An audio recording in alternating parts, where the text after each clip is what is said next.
ស្ដីអ្នកនរគ្នាខ្ញុំនឹងធ្វើការបង្ហាញក្នុងការ install និង connect IIS ចូលក្នុងUbuntu server នៅក្នុងVisualBox ហើយមុននឹងយើងធ្វើវាយើងត្រូវចូលក្នុងការ setting វាដំបូងសិនហើយបើដំបូងយើងត្រូវពិនិត្យមើល network យើងប្រើអីគេឥឡូវខ្ញុំប្រើ Wi-Fi wireless យើងត្រូវភ្ជាប់ទៅកាន់ wireless បើយើងប្រើ network យើងត្រូវភ្ជាប់ setting វាទៅកាន់ network នេះឥឡូវនេះខ្ញុំ setting ឲ្យអស់ហើយឥឡូវធ្វើការបន្តទៅមុខទៀតដំបូងយើង start វាសិន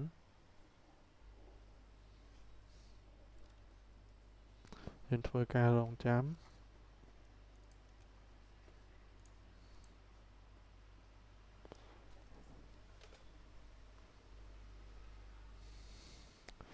យើងប្រើប្រាស់ដើម្បីក្នុងការ install IIS នោះដើម្បីភ្ជាប់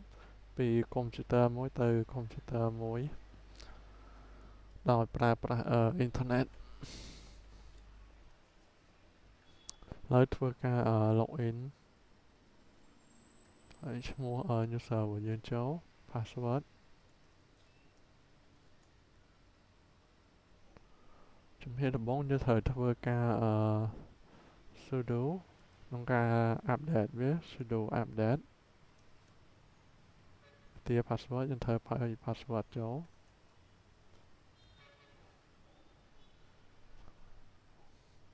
ហើយធ្វើការ update ហើយបន្ទាប់មកយើងធ្វើការ upgrade បើយើងចាំបាច់ត្រូវ upgrade ជំហានបន្ទាប់យើងត្រូវធ្វើការsudo atp install open ssh server វាជួយក្នុងការឲ្យយើងអាចភ្ជាប់ពី server មួយទៅ server មួយបានក្នុងការ install វាពេលនេះយើង install ហើយបន្ទាប់មកយើងធ្វើការenable វាដំបូងយើងត្រូវsudo system control enable now ssh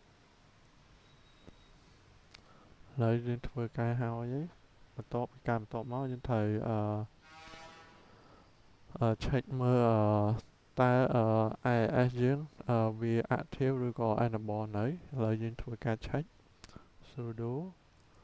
system control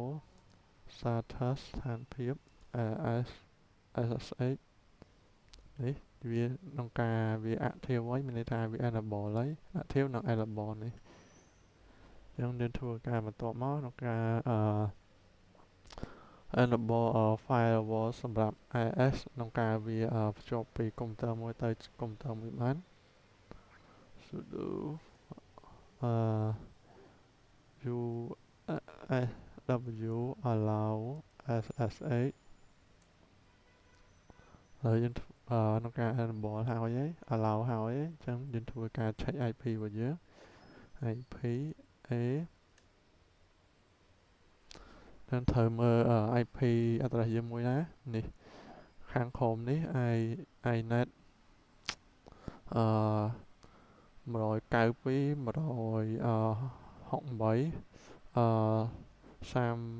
197មកយើងធ្វើការ copy IP ហ្នឹងទៅដាក់នៅក្នុងWindows របស់យើង Windows command របស់យើងឥឡូវចូលក្នុង Windows ខ្ញុំបាច់ពាក្យ command prompt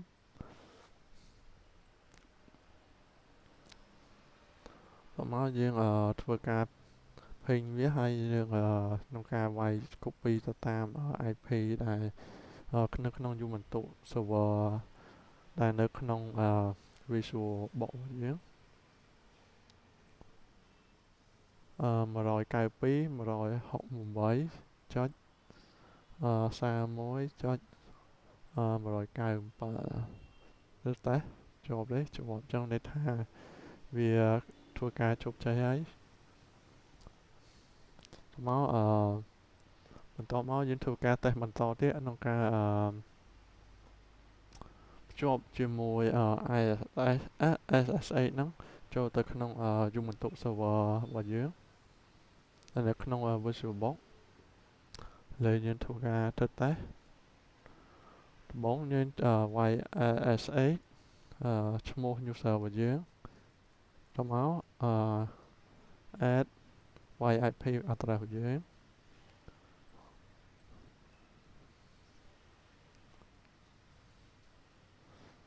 ចុច97មក enter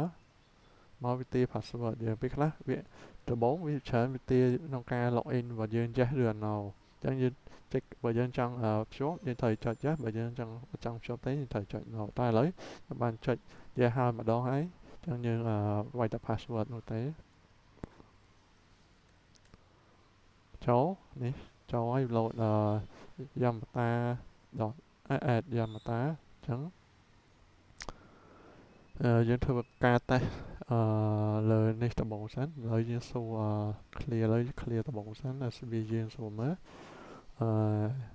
បងសួរ who am I យើងជាអ្នកគេ user អីគេ Yamata តោះមកយើងវាយ AWS យើងចូលទីតាំងណា home ឥឡូវយើងតេស្តលើ command នេះវិញតេស្តwho am I Yamata ឥឡូវតេស្តលើយើងចូលទីតាំងណាត្រឹមត្រូវអញ្ចឹងវីដេអូមានប៉ុណ្ណេះទេអរគុណច្រើនដែលបានទស្សនា